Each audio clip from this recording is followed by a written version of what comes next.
ಆತ್ಮೀಯ ಬಂಧುಗಳೇ, ಶ್ರೀಮದ್ ಭಾಗವತಂ ಸ್ಕಂದ 3 ಭಾಗ 2 ಅಧ್ಯಾಯ 21 ಮನು ಕರ್ದಮ ಸಂವಾದ. ಇದರಿಂದ ಇವತ್ತು 17ನೇ ಶ್ಲೋಕವನ್ನು ತಿಳ್ಕೊಳ್ಳೋಣ. ಶ್ಲೋಕ 17. ಲೋಕಾಂಶ್ಚ ಲೋಕಾನುಗತಾನ್ ಪಶುಂಶ್ಚ ಹಿತ್ವಾ ಶ್ರಿತಾಸ್ತೆ ಚರಣಾತ ಪತ್ರಂ ಪರಸ್ಪರಂ ತ್ವದ್ಗುಣವಾದ ಸೀಧು ಪೀಯೂಷ ನಿರ್ಯಾಪಿತ ದೇಹ ಧರ್ಮಾಃ. ಅನುವಾದ: ಹೇಗಾದರೂ ರೂಢಿಬದ್ಧವಾದ ಲೌಕಿಕ ವ್ಯವಹಾರಗಳನ್ನು, ಇಂತಹ ವ್ಯವಹಾರಗಳ ಪಾಶವಿಕ ಅನುಯಾಯಿಗಳನ್ನು ತ್ಯಜಿಸಿದವರು ಮತ್ತು ನಿನ್ನ ಗುಣಗಳನ್ನು ಮತ್ತು ಕಾರ್ಯಗಳನ್ನು ಕುರಿತಾದ ಪರಸ್ಪರ ಚರ್ಚೆಗಳೆಂಬ ಮತ್ತೇರಿಸುವ ಅಮೃತವನ್ನು ಕುಡಿಯುತ್ತಾ ನಿನ್ನ ಪಾದವೆಂಬ ಸತ್ತಿಗೆಯನ್ನು ಆಶ್ರಯಿಸಿದವರು ಭೌತಿಕ ಶರೀರದ ಪ್ರಾಥಮಿಕ ಅವಶ್ಯಕತೆಗಳಿಂದ ಬಿಡುಗಡೆಗೊಳ್ಳಬಹುದು. ಇದು ಶ್ಲೋಕ ಮತ್ತು ಅದರ ಅನುವಾದ. ಈಗ ಭಾವಾರ್ಥದ ಮೂಲಕ ನಾವು ಇದರ ಅರ್ಥವನ್ನು ತಿಳ್ಕೊಳ್ಳೋದಕ್ಕೆ ಪ್ರಯತ್ನ ಮಾಡೋಣ. ಹೋದ ಭಾಗದಲ್ಲಿ ನಾವೇನು ತಿಳ್ಕೊಂಡ್ವಿ? ಕರ್ದಮ ಮುನಿಗಳು ಭಗವಂತನಿಗೆ ಪ್ರಾರ್ಥನೆ ಮಾಡ್ಕೊಳ್ತಾ ಹೇಳ್ತಾರೆ, ನೀನು ಜೀವಿಗಳ ಒಡೆಯ ಮತ್ತು ಅವರಿಗೆ ದಾರಿ ತೋರಿಸುವಂಥವನು. ನಿನ್ನ ದಿಗ್ದರ್ಶನದಿಂದ ಎಲ್ಲ ಬದ್ಧಾತ್ಮರು ಕೂಡ ಹಗ್ಗದಲ್ಲಿ ಕಟ್ ಹಾಕಿರೋರ ಹಾಗೆ ಯಾವಾಗಲೂ ತಮ್ಮ ತಮ್ಮ ಇಚ್ಛೆಗಳನ್ನು ಈಡೇರಿಸ್ಕೊಳ್ಳೋದ್ರಲ್ಲೇ ತತ್ಪರರಾಗಿರ್ತಾರೆ.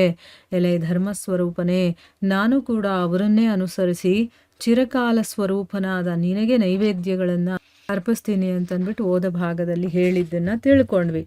ಈಗ ಮುಂದುವರೆದು ಇಲ್ಲೇನು ಹೇಳ್ತಾರೆ ಅಂತಂದರೆ, ಹೇಗಾದರೂ ರೂಢಿಬದ್ಧವಾದಂತಹ ಲೌಕಿಕ ವ್ಯವಹಾರಗಳನ್ನು, ಅಂದರೆ ಇಲ್ಲಿ ನಮಗೆ ರೂಢಿ ಆಗಿಬಿಟ್ಟಿರುತ್ತೆ, ಬೆಳಗ್ಗೆ ಇಂಥವ ಕೆಲಸ ಮಾಡಬೇಕು, ಇಂಥವ್ರು ಹೀಗೆ ಮಾಡಬೇಕು, ಚಿಕ್ಕವರಿದ್ದಾಗ ಹೀಗೆ ಮಾಡಬೇಕು, ವಯಸ್ಸಿಗೆ ಬಂದಾಗ ಹೀಗೆ ಮಾಡಬೇಕು ಅಂತೆಲ್ಲ ಕೆಲವೊಂದು ರೂಢಿಯಾಗಿ ಬಂದಿರುವಂತಹ ಲೌಕಿಕ ವ್ಯವಹಾರಗಳಿದೆಯಲ್ಲ, ಇಂತಹ ವ್ಯವಹಾರಗಳ ಪಾಶವಿಕೆ ಅನುಯಾಯಿಗಳನ್ನು, ಅಂದರೆ ನಮ್ಮನ್ನು ಒತ್ತಾಯಪೂರ್ವಕವಾಗಿ ಅದನ್ನು ಮಾಡಲೇಬೇಕು ಅಂತ ಹಾಕಿರ್ತಾರೆ, ಮತ್ತು ನಾವು ಕೂಡ ಅವರ ಅನುಯಾಯಿಗಳ ಹಾಗೆ ನಾವು ಅದನ್ನು ಮಾಡ್ಕೊಂಡು ಹೋಗ್ತಾ ಇರ್ತೀವಲ್ವ.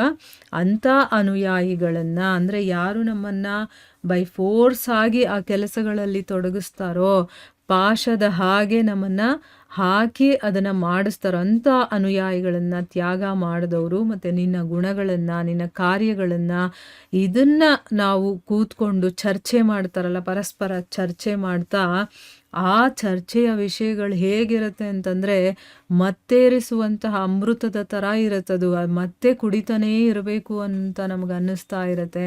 ಅಂದರೆ ಏನು, ಭೌತಿಕ ವ್ಯವಹಾರಗಳನ್ನೆಲ್ಲ ಬಿಟ್ಟು ಅದೆಲ್ಲ ನಮ್ಮನ್ನು ಕಟ್ಟಾಕುವಂಥದ್ದು ಅದು, ಆಯಿತಾ? ಅದನ್ನೆಲ್ಲ ತ್ಯಾಗ ಮಾಡಿ ನಿನ್ನ ಗುಣಗಳು, ನಿನ್ನ ಕಾರ್ಯಗಳು, ಅದರ ಬಗ್ಗೆ ನಾವು ಚರ್ಚೆ ಮಾಡ್ತೀವಲ್ವ, ಅದು ಮತ್ತೇರಿಸುವಂತಹ ಅಮೃತದರ, ಅದನ್ನು ಕುಡಿತಾ ಕುಡಿತಾ ನಿನ್ನ ಪಾದ ಅನ್ನುವಂತಹ ಸತ್ತಿಗೆಯನ್ನು ಆಶ್ರಯಿಸಿದವರು. ಅಂದರೆ ಭಗವಂತನ ಪಾದ ಅನ್ನೋದು ನಮಗೆ ಛತ್ರಿಯ ಥರ, ನಮಗೆ ಬಿಸಿಲಿನಿಂದ ಮಳೆಯಿಂದ ಹೇಗೆ ಛತ್ರಿ ನಮ್ಮನ್ನು ಕಾಪಾಡುತ್ತೋ ಹಾಗೆ ಭಗವಂತನ ಪಾದಕಮಲಗಳು ನಮ್ಮನ್ನು ಕಾಪಾಡುತ್ತೆ. ಅದಕ್ಕೆ ಅದರ ಆಶ್ರಯವನ್ನು ತಗೊಂಡಿರ್ತಾರಲ್ಲ, ಅವರು ಭೌತಿಕ ಶರೀರದ ಪ್ರಾಥಮಿಕ ಅವಶ್ಯಕತೆಗಳಿಂದ ಬಿಡುಗಡೆ ಹೊಂದಬಹುದು.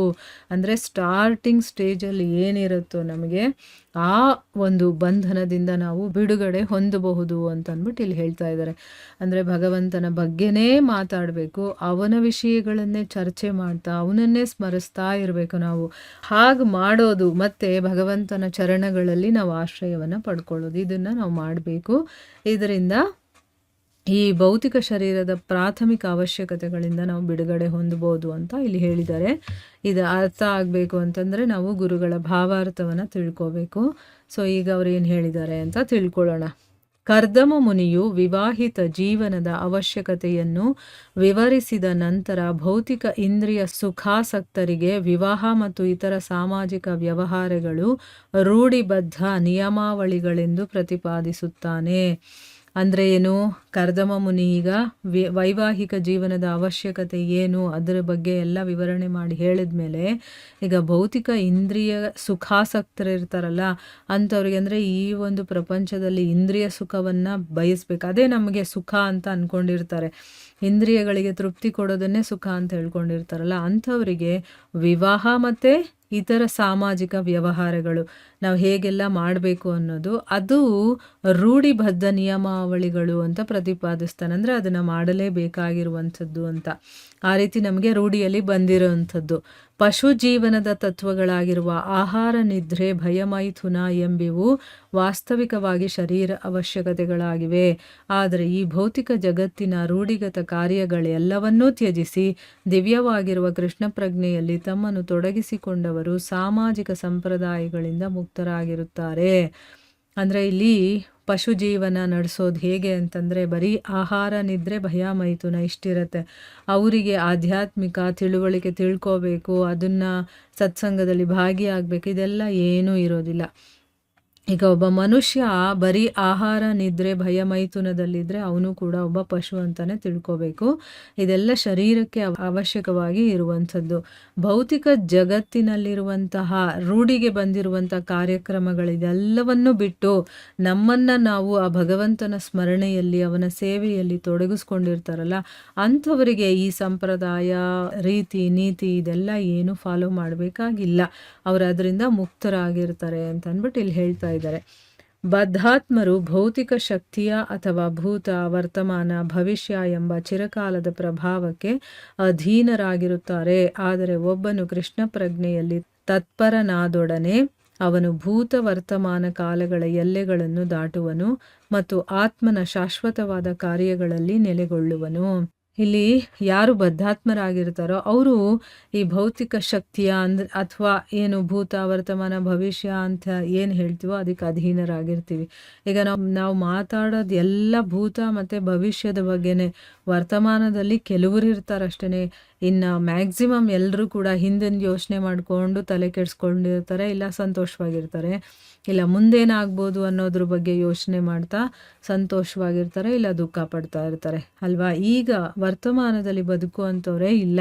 ಈಗ ಒಬ್ಬ ಕೃಷ್ಣ ಪ್ರಜ್ಞೆಯಲ್ಲಿದ್ದರೆ ಅಂದರೆ ಏನು, ಭಗವಂತನ ಸೇವಕನಾಗಿದ್ದರೆ, ಅವನ ಭಕ್ತನಾಗಿದ್ದರೆ, ಅವನು ಅದರಲ್ಲೇ ತೊಡಕೊಂಡಿದ್ರೆ ಅವನು ಭೂತ, ವರ್ತಮಾನ ಎಲ್ಲದರ ಎಲ್ಲೆಯನ್ನು ದಾಟ್ಬಿಟ್ಟಿರ್ತಾನೆ. ಅವನಿಗಿದು ಯಾವುದ್ರ ಬಗ್ಗೆನೂ ತಲೆ ನೋವೇ ಇರೋದಿಲ್ಲ. ಅವನು ಅದ್ರ ಬಗ್ಗೆ ತಲೆ ಕೆಡಿಸ್ಕೊಳ್ಳೋದು ಇಲ್ಲ, ಏನೂ ಇಲ್ಲ. ಅವನೇನು ಮಾಡ್ತಾನೆ, ಆತ್ಮನ ಶಾಶ್ವತವಾದಂತಹ ಕಾರ್ಯಗಳಲ್ಲಿ ಅವನು ನೆಲೆಗೊಂಡಿರ್ತಾನೆ. ಭೌತಿಕ ಜೀವನದ ಸುಖಾನುಭವ ಪಡೆಯಬೇಕಾದರೆ ವ್ಯಕ್ತಿಯು ವೇದದ ಆಜ್ಞೆಗಳನ್ನು ಪಾಲಿಸಬೇಕು. ಆದರೆ ಭಗವಂತನ ಭಕ್ತಿ ಸೇವೆಗೆ ಹೊಂದಿಕೊಂಡವರು ಈ ಭೌತ ಜಗತ್ತಿನ ನಿಯಂತ್ರಣಗಳಿಗೆ ಹೆದರುವುದಿಲ್ಲ. ಅಂತಹ ಭಕ್ತರು ಭೌತಿಕ ಚಟುವಟಿಕೆಗಳ ಸಂಪ್ರದಾಯಗಳಿಗೆ ಲಕ್ಷ್ಯ ಕೊಡುವುದಿಲ್ಲ.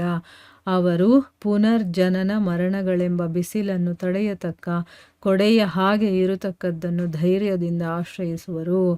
ಇಲ್ಲೇನು ಹೇಳ್ತಾ ಇದ್ದಾರೆ ಅಂತಂದರೆ, ಭೌತಿಕ ಜೀವನದ ಸುಖದ ಅನುಭವವನ್ನು ಪಡಿಬೇಕು ಅಂತಂದರೆ ಏನು ಮಾಡಬೇಕು?